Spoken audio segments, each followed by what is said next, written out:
नमस्कार, मी Swati Godse. Time TV Maharashtra news bulletins मध्ये आपलं स्वागत. पाहूयात सविस्तर वृत्त. दुबईत राहणाऱ्या महिलेच्या चिल्ड्रन करिअर फंड साठी एका भारतीय महिलेने तो फंड आपला स्वतःचा फंड असल्याचं सांगून तब्बल 11 लाख रुपये बळकावणाऱ्या महिलेला मुंबई पोलिसांनी पकडलं असून या महिलेसोबत आणखी 2 व्यक्तींना देखील पकडण्यात आलं आहे.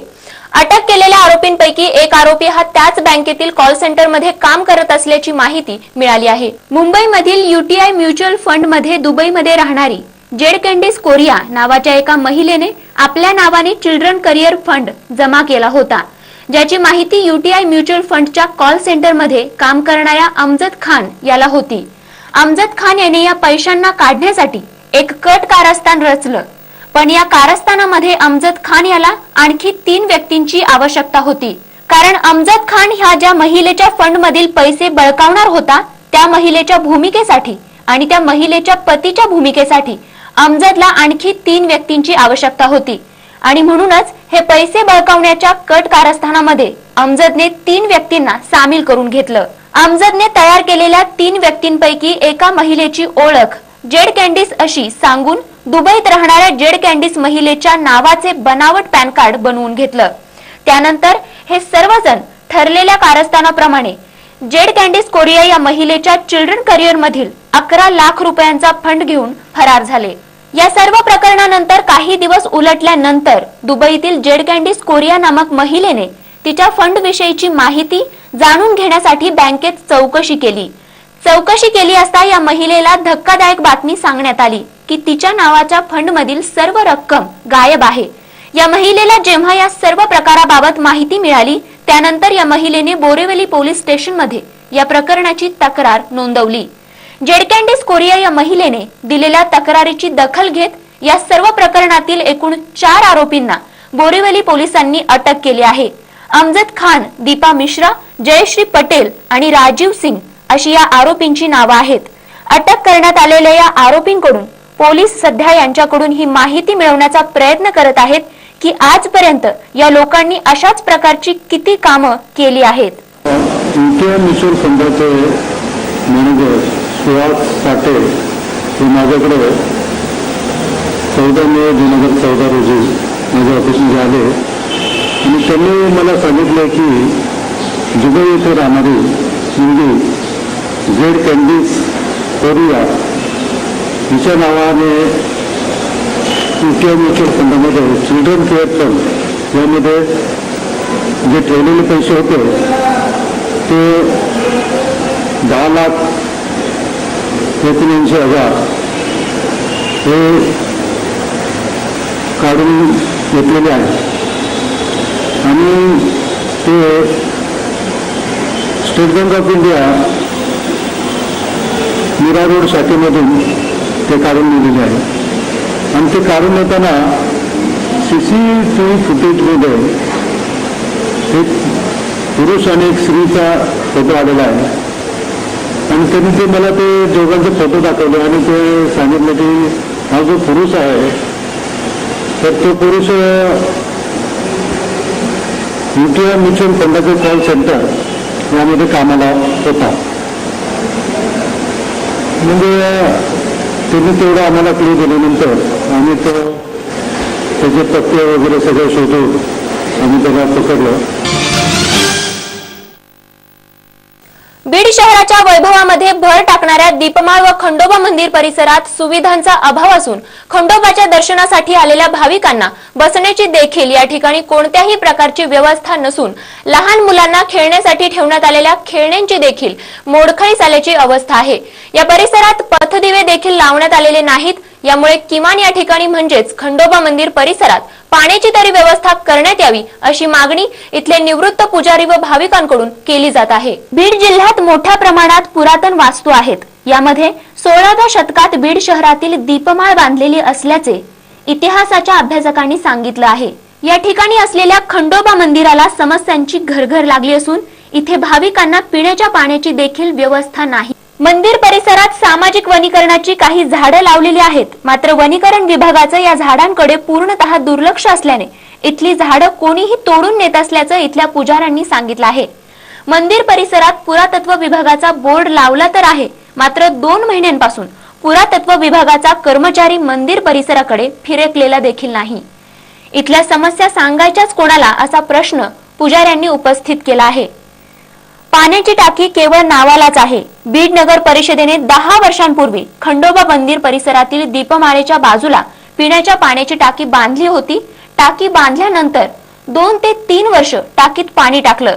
आज या परिसरात अशी परिस्थिती आहे की पाण्याची कसलीच व्यवस्था नाही. नगर परिषदेने बांधलेल्या या टाकीमध्ये मागील 5 वर्षांपासून पाण्याचा एक थेंब देखील टाकलेला नसल्याने दर्शनासाठी आलेल्या भाविकांना तहानलेल्या स्थितीतच परतावं लागत आहे. यासोबतच खंडोबा मंदिराच्या बाजूलाच चंपावती महल नावाने ओळखली जाणारी पुरातन वास्तू आहे. मात्र या वास्तूची मोठ्या प्रमाणात दुरावस्था झालेली पाहायला मिळत आहे. शहरातील खंडोबा मंदिर परिसरात आलेल्या भाविकांना पिण्यासाठी पाणी उपलब्ध करून देण्याच्या संबंधी जिल्हाधिकारी यांनी स्वतः लक्ष घालून संबंधितांना सूचना द्याव्यात अशी मागणी या ठिकाणच्या पुजारी तसंच भाविकांकडून करण्यात येत आहे. पावसाळ्याचे दिवस अवघ्या काही दिवसांवर येऊन ठेपले असल्यामुळे मुंबई नगरी आता मुंबईत होणाऱ्या दुर्घटना होऊ नयेत यासाठी आतापासूनच या ठिकाणी तयारी सुरू करण्यात आली आहे आणि म्हणूनच या ठिकाणच्या जुन्या इमारती खाली करण्याच्या सूचना इथल्या रहिवाशांना देण्यात आल्या आहेत. मुंबईत दरवर्षी मुसळधार पावसाळ्यामध्ये जुन्या इमारती कोसळण्याच्या दुर्घटना घडत असतात आणि याच घटनांची दखल घेत या दुर्घटनांची दरवर्षीप्रमाणे पुनरावृत्ती होऊ नये म्हणून या ठिकाणी जुनी घरं खाली करण्याच्या सूचना देण्यात आली असून म्हाडाचे चेअरमन प्रसाद लाड यांनी या संदर्भात दिलेली माहिती. हम ये जाहिर करना चाहते हैं कि ये साल की जो अति धोखादायक जो इमारतें हैं उसकी संख्या 8 है. उसमें से 3 जो इमारतें हैं वो गए साल की जो इमारतें थे उसको ये साल अगेन कंटिन्यू किया गया है, जिसमें एक्सप्लेनेड मेंशन जो कुलाबा में जो बिल्डिंग है जिसको फाउंटेन में हम लोग बोलते हैं, जो बिल्डिंग हेरिटेज के कारण हम लोग उसको कर नहीं पाए थे, लेकिन उसके लिए भी ये टाइम बजट किया गया है और 1,75,00,000 का बजट उसे भी दिया गया है और ओनर की तरफ से भी उसे इनिशिएटिव लेके रिपेयर करने का काम हो रहा है. दूसरी जो बिल्डिंग है वो गिरगांव स्थित बिल्डिंग है, गोरा गांधी बिल्डिंग, जिसके ऊपर हम लोगों ने ऑलरेडी एनओसी उसको दी है और उसकी भी डेवलपमेंट की प्रोसीजर मेरे ख्याल से ये साल शुरू होगी. तीसरी जो बिल्डिंग है मोतीराम दयाराम चाल, जिसको ऑलरेडी हम लोगों ने खाली किया गया है और उनको ट्रांजिट कैंप ऑलरेडी दी गए हैं और उसकी भी एनओसी इशू हुई है, तो वहाँ भी रिपेयरिंग का काम या नई डेवलपमेंट का काम जल्दी चालू होगा. उसके बावजूद 5 नई इमारतें आज हम लोग जाहिर कर रहे हैं जो धोखादायक है. उसमें लगभग 20 से 22 ट्रांजिट के रहिवासियों को हमको शिफ्ट करना है, जिसका प्रोविजन ऑलरेडी हमारे पास ट्रांजिट कैंप का है और उनको मुंबई स्थित ट्रांजिट कैंप में शिफ्ट करने का प्रावधान हमारे सीईओ और जॉइंट सीईओ साहब ने किया हुआ है.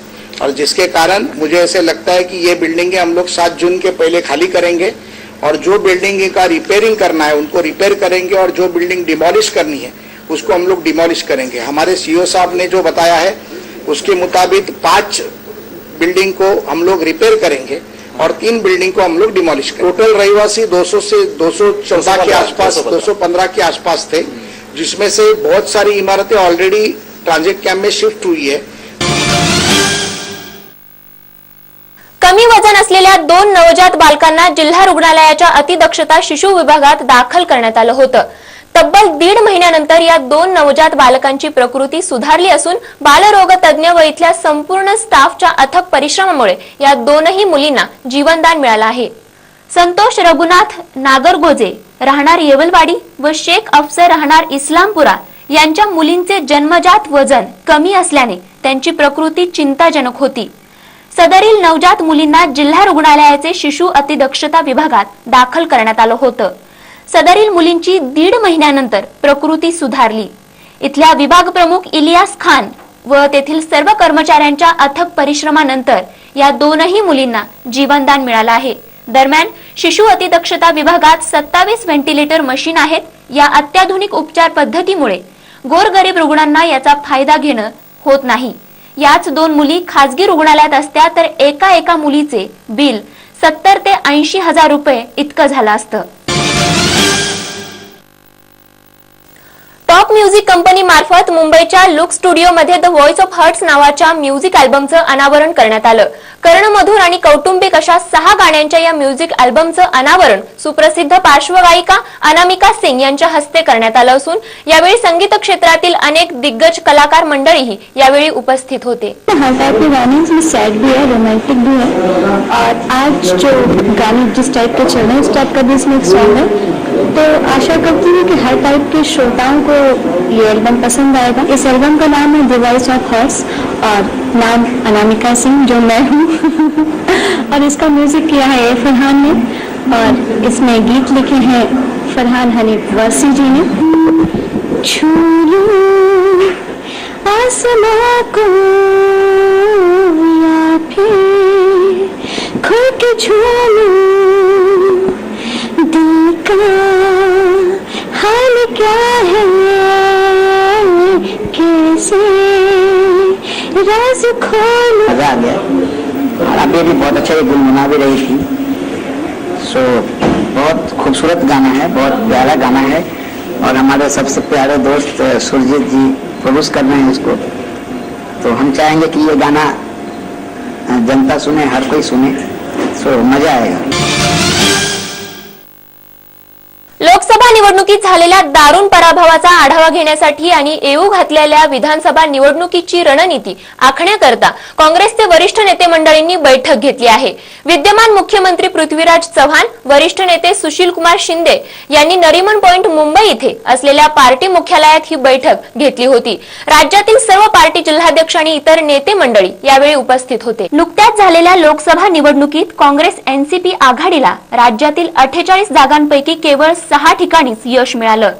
पार्टी नेत्यांमध्ये सध्या अपयशाचं खापर एकमेकांवर फोडण्याचं सत्र सुरू असतानाच इकडे पार्टीच्या वरिष्ठ नेत्यांनी मात्र आपलं मत स्पष्ट करताना सांगितलं की त्यांनी आपल्या चुकांवरून धडे घेऊन येणाऱ्या विधानसभेच्या निवडणुकीच्या तयारीला सुरुवात करावी आणि अधिकाधिक जागांवर निवडून येऊन दाखवावं.